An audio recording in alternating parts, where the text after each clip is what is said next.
আপনার বিবাহতে কাগজপত্র বানিয়েছেন? কিছু নাই এখন খালি এখন বর্তমানে কই থাকে মনো আপনার বিবাহতে কাগজপত্র বানিয়েছেন?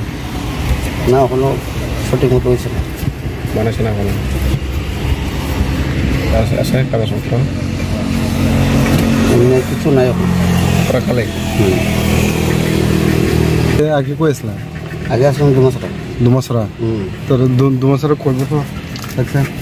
দুমাসরা বলতে আমার জন্ম হয়েছে আর কি। জন্ম দুমাসরা আপনার দোকানে এখনো নাই? পরের জন্ম এবার 5-6 বছর পরে গেছি গ্রামে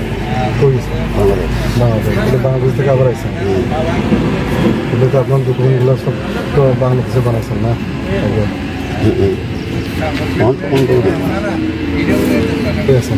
মনে হচ্ছে মনে কোন জায়গায়? হ্যাঁ গোটা কারবারি করা। গোটা গোচ্ছ কারবারি করা, এটা কি নিজের বাড়ি বানাইছেন? না না তাহলে ভাড়া ডকুমেন্ট ছাড়া কোনো অ্যাকাউন্ট ছাড়া তাহলে আপনি কীভাবে থাকতেছেন এখানে? আপনি বই লাগে না? যখন যদি পুলিশ আছে, যদি পুলিশ ধরে নিয়ে গেলে কী করবেন? কিছু করার নাই। কয়জন আছে আপনার লোকে? আমরা ফ্যামিলি আছে। আপনার ফ্যামিলি তো কয়জন আছে? আমরা ছোটো বড়ো মিলে 8 জন। 8 জন। যদি ছেলে একলাই বাড়িতে আরও আছে? আপনার বাড়িতে ভাই আছে। সব বাংলাদেশ থেকে না?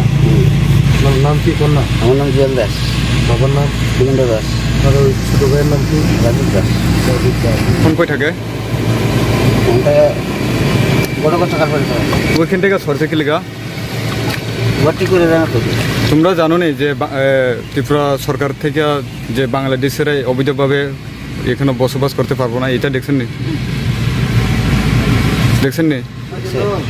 আপনারা কিছু কাগজপত্র নাই, ইন্ডিয়া সিটিজেন না, কিভাবে থাকেন?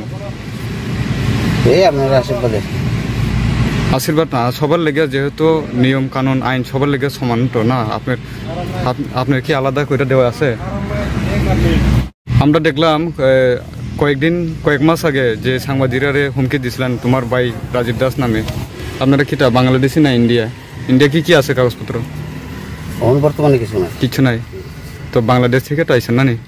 কতজন আপনারা? 8 জন। ছোটো বড় মিলাই 8 জন। আপনার বাবার নাম কি? দিগেন্দ্র দাস। কত হয়েছে বয়স? 60।